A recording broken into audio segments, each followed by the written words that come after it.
The storyteller was in a loquacious mood. He sat me on his mat as usual, brought me a plateful of sweets, and I collected these at the weddings I attended today. Quite a lot of them, I tell you. For weeks, I seem to have been doing nothing but officiate at the weddings. है ना? At the weddings. And everyone gives me a packet of sweets. If I eat all of it at my age, and so I have kept them for you. This has put me in the mind of the whole business of marriage. At the officiation, I recite and make the bride and bridegroom recite before the holy fire their promises, but secretly watched with interest the couple measuring each other slyly. In our society, husband and wife learn to understand each other after marriage. Unlike the Europeans, who I hear allow boys and girls to move freely and settle their own marriages. When a girl in our society consents to marry, she naturally accepts the judgment of her elders, but she also attempts to gauge the situation for herself at the first chance. While I recite the mantras, I also watch with amusement the look of apprehension mingled with hope in the eyes of the bride as she sits before the holy fire, and it has always brought to my mind the situation Draupadi must have found in herself in when she had to accept five husbands and one marriage. I hear that it is not unusual in the Western world, especially in the cinema world, for a woman to be married to five persons. But one presumes it's always one after another and not all at the same time. But Draupadi had the experience of being married to five brothers at the same time. It sounded quite impossible and outrageous even in those times. The whole thing arose from a misunderstanding. Kunti, the mother of Pandavas, was inside her house when the brothers arrived, bringing home a hard-won trophy, the beautiful Draupadi, whom Arjun and the third brother, the gifted archer, had won by performing an extraordinary feat of marksmanship. I'll come to that story presently, but let me first explain how the five husband situation came about. Earlier, the five brothers had gone out, as was their daily habit, to collect food and arms. When they came home, they brought with them not arms but a bride. Bhim, the second son, strong man, wanting to sound light-hearted, cried from the doorstep, "Mother, come out and see. We have brought home a bhiksha, a gift of alms." Without coming out, Count Kunti answered from the kitchen, "All right, share it amongst yourselves." "Oh!" exclaimed Bhim. "Oh ho!" cried everyone, and the loudest exclamation was from Arjun, who had won the bride. The mother came out to see why there was an uproar and cried, "Oh, who is this you have won, Arjun?" She was full of joy and clasped the girl's hand. "Oh, Arjun, you have won the bride. This princess, this lovely creature. So you entered the contest after all. I never believed that you seriously meant to go there. What a risk you took of being discovered by your enemies. How happy I am to welcome this daughter in law. Tell me what was the come in, come in." Her joy was boundless. Her son had won in the greatest contest and had come through it safely and gloriously. Come in, come in. They trooped in behind her. She spread out a mat and told the girl to be seated, but like a well mannered daughter in law, Draupadi would not be seated when her husband and mother in law were standing. Moreover, her mind was all in a whirl. So was it for everyone, including Kunti, who seemed to overlook it momentarily? There was an awkward pause as the five brothers stood around uncertainly, and Draupadi stood with downcast eyes, trying to stare at the five men who were to share her, if the mother's instruction was to be obeyed. What a predicament for the girl, who thought that she was marrying one man but found four others thrown in unexpectedly. The eldest of the brothers was there, Yudhishthir, tall, graceful, a man of absolute uncompromising idealism, peace, compassion, and justice. The next brother was Bhim, the outsized man at whose birth the kings of the earth trembled.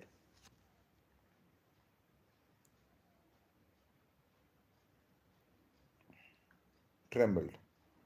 People went down to pick up the When an infant dropped onto a rock, people went down to pick up the child, fearing great injury to it, only to find the rock on which it had fallen split and pulverized by the weight of the baby. Beam could root out a tree by tugging at it by a sweep of his arms, knocked down a multitude. After him came Arjun, the greatest warrior born, beautiful and resplendent as Indra himself, and After him, the twins Nakul and Sehdev, men of learning, handsome youths. Each one of them was endowed with an aspect of God to whom Kunti prayed at the conception. Yam, the god of justice and death, was the father of Yudhishthir. Vayu, the god of wind, was the father of Bhim. Arjun was begotten by a mental union with the chief of gods, the powerful Indra. And the twins were born of the Ashwanis, the elves of the paradise. I will pause for a brief to explain why the Pandavas were born to so many fathers. Kunti's husband Pandu could not have union with his wife for two reasons. One, he was a sick man destined to live out his life in the forest, and two, a curse hung over his head that he would die on the day he went to bed with his wife. Once while hunting, he had killed a female deer engaged in love play with its mate, and the dying deer cursed him that he would die when he made love to his wife. But as Pandu advanced in the years, he began to worry about progeny. He called his wife Kunti and permitted her to invoke the gods by appropriate sacrifices and prayers to attain motherhood. She begot three older brothers, one after another, and the twins were born in the same manner to Pandu's second wife. Now Draupadi studied the five brothers as unobstructively as possible, wondering what freak of fate had brought her to this pass. Kunti tried to make light of her own advice and said with a simper, "Of course I did not know what you meant when you said you'd brought bhiksha. I thought it was the usual gift of alms." Her voice trailed away. Being the strong, incapable of subtleties of speech, struggled to explain himself. I meant to be jocular, I meant. It was Arjun who broke the awkward moment by becoming explicit. He said, "Mother, your word has always been a command to us, and its authority is inescapable. How can it be otherwise? We will share Draupadi as you have commanded." "No, no, no, no," said the mother. You may well imagine Draupadi's reaction to this situation. She set up a silent prayer to the gods to solve this problem and edged closer to the only woman in the house, feeling relieved at the thought that whatever might be the number of husbands, she would only have one mother in law.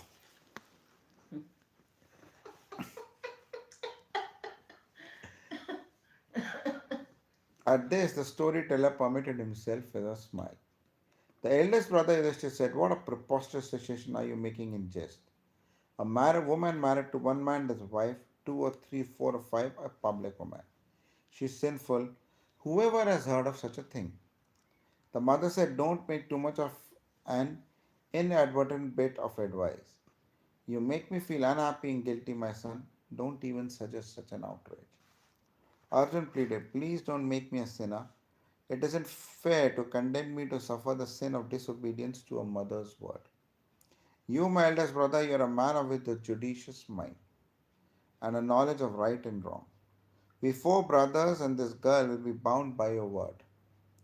You must advise us what us as to what to do, what is good and fair.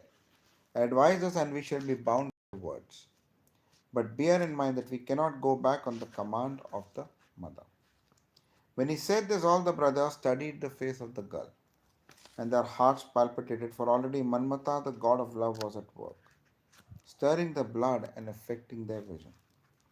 Yudhishthir, who brooded for only a moment, recollected the words of a seer who had already prophesied this situation, and decided to avoid heartburn amongst the brothers, declared, "This rare creature shall be wife to all of us." The king of Panchal, the father of Draupadi, summoned the Pandavas to discuss the arrangements for the wedding. The five brothers, with their mother and the girl, were invited to the palace and were honored and feasted. They were taken through the palace and its grounds, where fruit, souvenirs, rare art objects, sculpture, paintings, carvings, gold inlaid leather, furniture of rare design, agricultural implements, chariots, and horses were displayed. When they passed to the hall where swords, arms, shields, and equipments of warfare were kept, the five brothers picked up the articles, admiring them and commenting amongst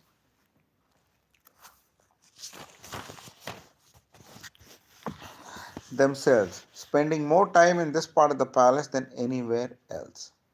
Observing this, the king suspected that they might be warriors, although they were disguised as Brahmins. When they repaired to the chamber and were settled comfortably, the king point blank said to Yudhishthir, I know you will always speak the truth. Tell me who you are.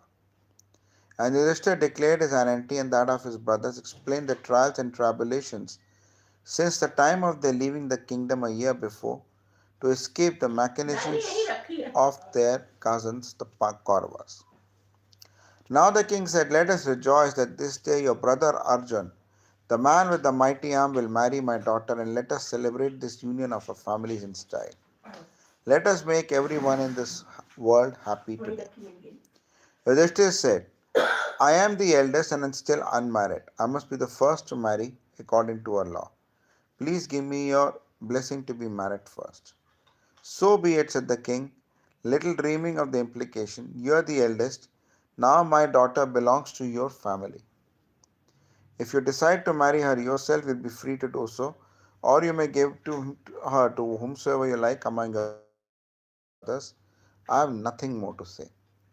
Now, said Yudhishthir simply and quietly, Draupadi will have to be married to all of us. He explained how it had come about and concluded, we have always shared everything and we will not deviate from this practice ever. The king was stunned on hearing this. When he recovered his balance, he cried, one man can take as many wives, but one woman taking several husbands has never been approved anywhere, either in practice or in scriptures. It is something that can never receive approval from any quarter. A man of purity like you, one learned and well equipped in knowledge, what evil power has brought this to your mind? Yudhishthir said, the right way is subtle and complicated. हाँ देखो अभी क्या होता है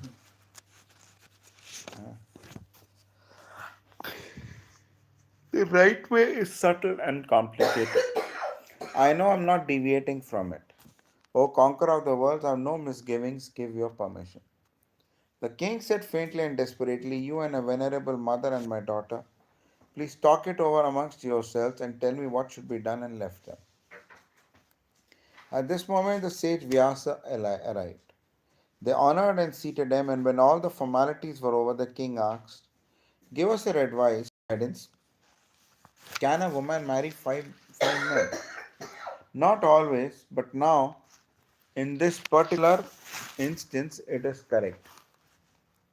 Now listen, he got up and walked into the king's private chambers, and others followed at a distance and waited outside. Your daughter, said Vyasa, was Nalayani in her last birth. She was one of the five ideal women in our land. She was married to a sage called Mudgalya, a leprous man, repulsive in appearance and habits and cantankerous. She was, however, completely indifferent to his physical state and displayed the utmost devotion to him as a wife. She obeyed all his erratic demands, accepted his fickle mood, submitted herself to his tyrannical orders, and ate the scraps on his plate.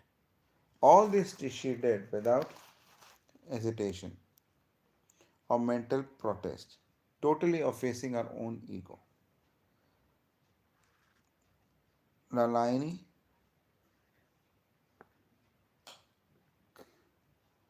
Mutilani husband था.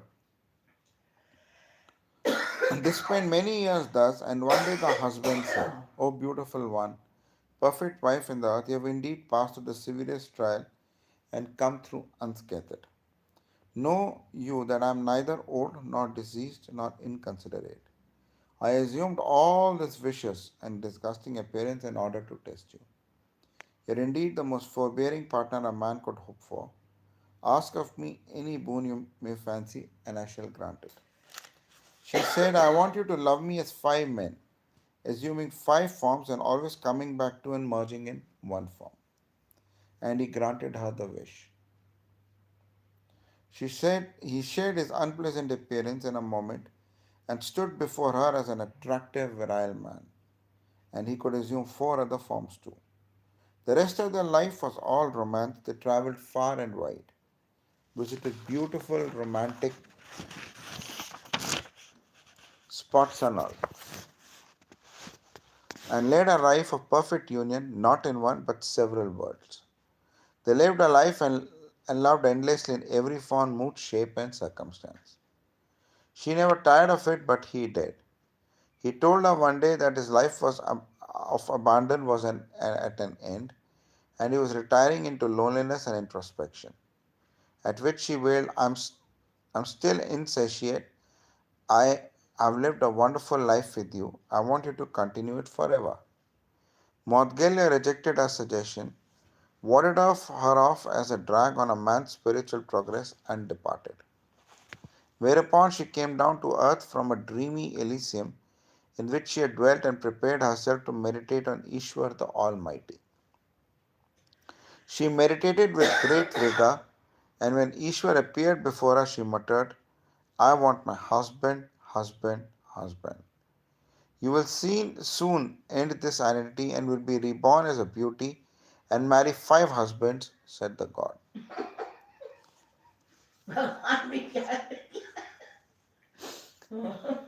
है ना? 5 husbands, got 5. I want only one. I cannot help it. I heard you say husband, and that 5 times, said Ishwar. And that proved the last word on the subject. A god's word is unretractable. The god apparently spoke in jest, but he had his purpose. In the vision of a god, there is no jest. Everything works according to a scheme and towards a fulfillment. Justice and goodness had to be reinstated in the world. The Kauravas, the cousins of the Pandavas, were evil incarnate, powerful, clever, and accomplished. For the good of the mankind, they were to be wiped out, and Draupadi was to play an important role in this.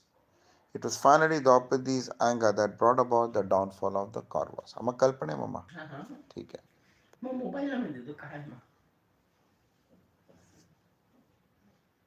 चल और पापा भी देख सकते